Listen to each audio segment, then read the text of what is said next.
Aujourd'hui, je vais vous présenter la recette pour le dessert. Le dessert qui s'appelle Manichou Bankai. J'utilise 400 g de riz bouillon, 100 g de riz normal, 100 g de haricots jaunes, haricots déjà décortiqués. Et ensuite, je vais mettre 5 grosses cuillères de sucre poudre comme ça et une toute petite cuillère de sel, le gros sel.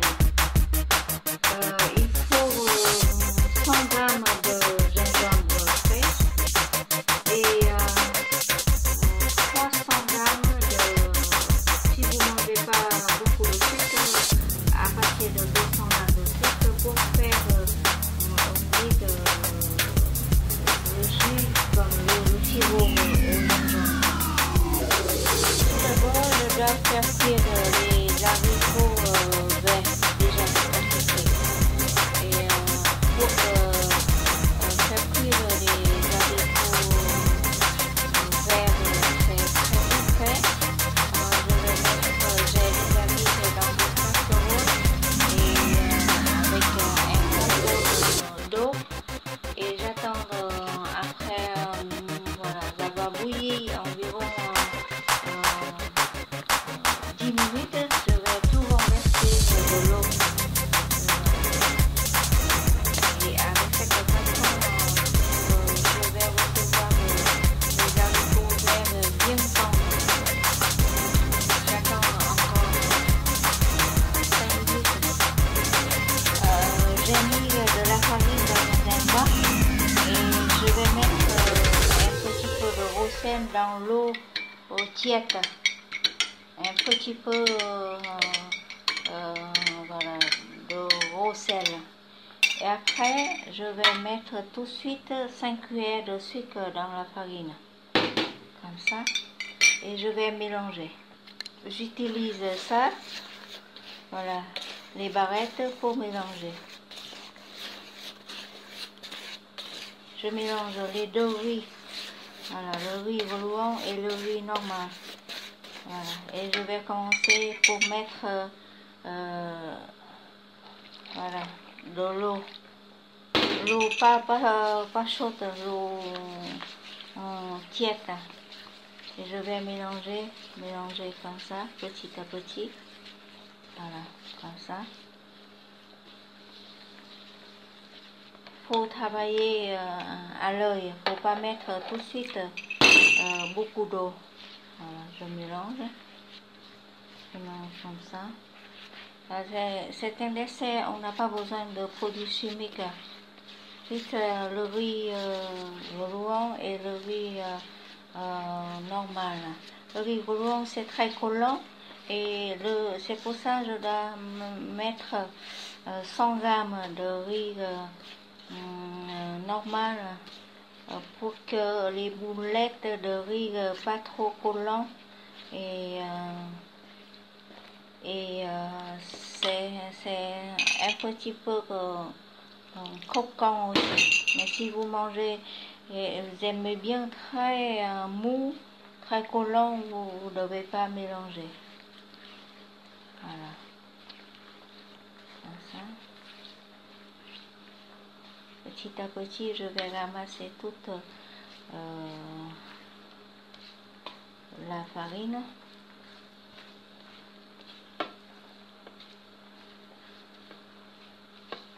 Voilà. Ça, c'est un dessert que tous les Vietnamiens aiment bien manger et surtout entre les deux repas. Voilà. J'attends un petit peu. En même temps, je dois surveiller voilà, la casserole avec les haricots verts. Je dois renverser presque, voilà, presque de l'eau.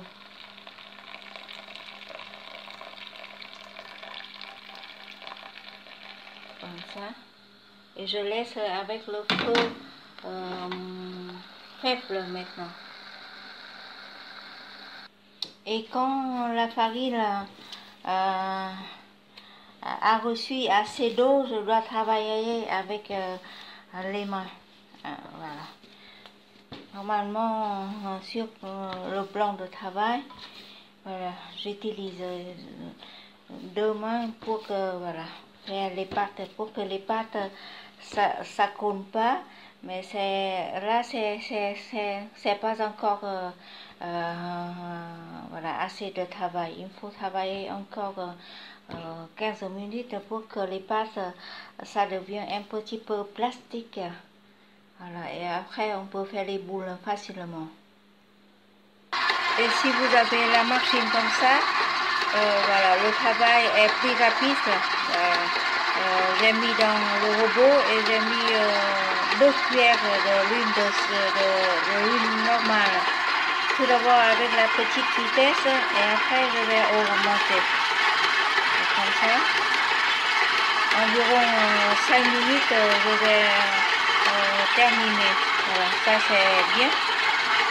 Ça c'est plus rapide à la main. Et voilà, ça c'est bien fait comme ça. Et n'oubliez pas de mettre un petit peu de la farine. Et après, je vais mettre dans le four environ 30 minutes. Et voilà, en même temps, les haricots verts sont déjà cuits. Maintenant, je vais mettre dans la machine pour écraser tout ça. En ajoutant encore 3 cuillères de sucre parce que j'aime pas trop sucré. Il faut faire travailler tout de suite le robot. C'est plus facile d'écraser toutes les haricots verts. Après, je vais mettre une grande cuillère de l'huile normale. Et quand je regarde comme ça c'est bon, c'est bien écrasé. Maintenant, c'est ça qu'il faut faire les petites boulettes pour mettre à l'intérieur de boulettes de riz. Et j'attends pour que la pâte de haricots verts refroidit un petit peu et je vais faire des petites boulettes pour que la cuisson des boulettes de riz, de pâte de riz. Dans une casserole, j'ai mis de l'eau pour bouillir comme ça. Et je vais mettre les boules de pâte de riz maintenant. Et voilà, c'est la farine, la pâte tout à l'heure que j'ai déjà préparée. Et j'ai toujours laissé un petit peu de farine dans ce cas besoin. Et je vais faire deux petites boulettes différentes là. Dedans, à l'intérieur, j'ai mis un morceau de sucre comme ça. Voilà, ça on dit que voilà, bánh trôi. Et là, dedans, je vais mettre, voilà, comme on dit, la pâte de comme haricots verts. Et ça, on appelle bánh chay. Je sais pas pourquoi, mais bánh trôi, c'est petit et bánh chay, c'est plus grand. Et je vais essayer de faire cuire la première boulette. Voilà. Quand la boulette se flotte, il faut enlever tout de suite dans l'eau froide. Parce qu'après, on va faire cuire dans l'eau, comme on dit, dans le bouillon sucré, encore une fois. Là, c'est la première cuisson. Il faut faire très attention, il ne faut pas laisser que ça colle au fond. Voilà, faire bouger un petit peu. Et j'ai mis la pâte sur ma main, comme ça. Et j'ai, voilà, faire élargir comme une rondelle. Et puis, je vais mettre les boules des haricots verts à l'intérieur. Comme ceci. Et je vais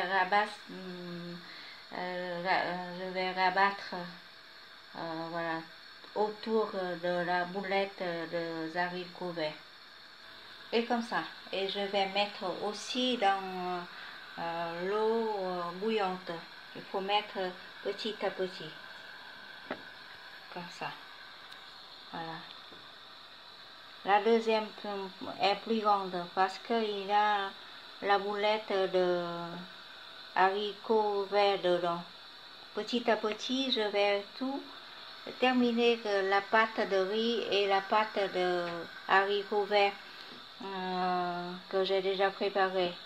Et tout à l'heure, si les boulettes vont être voilà, flottant, voilà, elles se flottent, elle va voilà, se flotter sur la surface, je dois enlever tout de suite.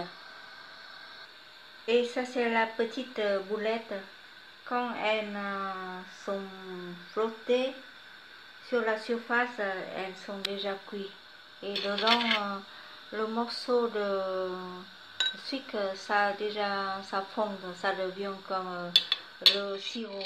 Voilà, ça on appelle le dessert le bánh trôi. Voilà, on peut manger ça simplement comme ça. Et comme on peut servir avec la fourchette.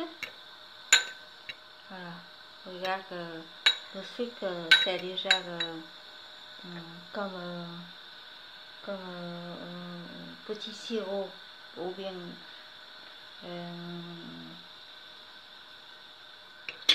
comme du caramel, mais c'est du sucre jaune, c'est encore joli.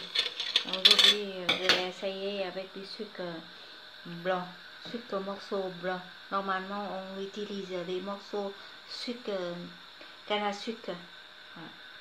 Et je vais commencer à enlever les petites boulettes dans l'eau froide à côté, comme ça.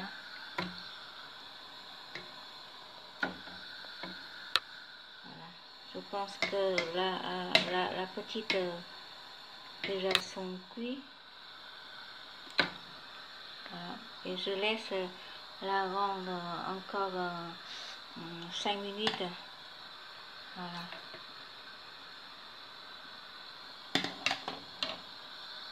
Et pour les bánh trôi, on va se servir comme ça, comme dans son état. C'est déjà bien préparé. Et en mangeant, on mange simplement comme ça, on n'ajoute rien. Ça veut dire que c'est dedans, il y a déjà un petit morceau de sucre et ça fond le sucre dedans. C'est pour ça on n'a pas besoin de, voilà, on dit que le sirop ou bien le bouillon sucré, mais tandis que d'autres boulettes qui s'appellent bánh chay, il faut mettre dans le comme je vous ai dit que ça c'est la deuxième, c'est bánh chay et il faut encore dans un autre cuisson, ça c'est le sirop de sucre au gingembre. Et voilà, ça c'est, je vais mettre pour refroidir et après je vais bouillir dans une bouillon sucré au gingembre. Ça on appelle bánh chay.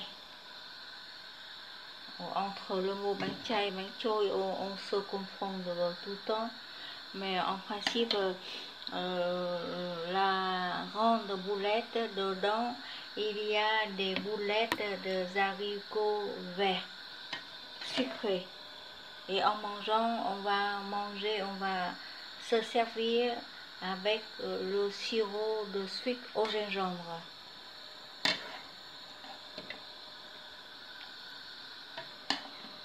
Et voilà, c'est terminé la première cuisson pour la grande boulette. J'utilise même le bouillon comme ça, je vais mettre du gingembre et du sucre. Et voilà, c'est du gingembre. J'ai déjà coupé en bâtonnets comme ça. Et je vais tout mettre dans le bouillon. Voilà. Le bouillon est un petit peu épais. C'est à cause, voilà, c'est le bouillon que j'ai bouilli, les boulettes. Mais on peut manger cette bouillon aussi. Maintenant, je vais ajouter du sucre. Comme je dis, environ 200 grammes de sucre. Pour le bánh trôi, on va servir dans une assiette comme celle-ci. Voilà. Mais pour que le bánh chay, on va servir dans le bol parce qu'il y a le bouillon sucré. Et là, j'ai déjà mis du gingembre et du sucre. J'attends un petit peu pour que le gingembre ça fond le parfum dans le jus.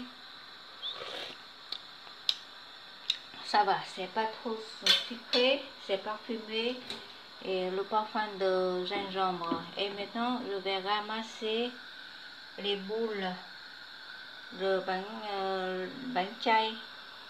Je vais remettre dedans. Voilà. Ça, c'est une tradition depuis très longtemps dans notre pays. Aujourd'hui, on dit que c'est déjà le 7e mois du mois lunaire. Ça, c'est le mois de la mort. Mais ce sont des morts qui n'ont pas de la famille. Ça veut dire que pour penser aux morts qui n'ont pas de la famille, et ce mois, on a préparé des petits cadeaux comme ça pour que, donner aux morts. Mais bien sûr, ça c'est la conception, les croyances, mais on va garder toujours notre tradition. Voilà, ça veut dire que ce mois, on va faire l'invité pour les gens qui sont morts mais qui n'ont pas de la famille. On pense aux morts sans famille pendant ce mois. Et éviter d'aller trop tard dans la rue ou bien attention sur la route. C'est toujours ce mois, on a pensé qu'il y a beaucoup de morts qui se promènent dans la rue. Et pour éviter les accidents, il ne faut pas traîner dans la rue trop tard. Et voilà. Mais pour éviter des mauvais esprits, on a toujours fait des petits cadeaux comme ça pour donner aux morts sans famille. Et voilà, c'est notre histoire, c'est notre tradition. Et j'attends toutes les boulettes de bánh chay se flottent sur la surface. Ça veut dire que c'est bon à manger. Non, on ne mange pas. Tout d'abord, il faut réserver à l'invité. Et après, on va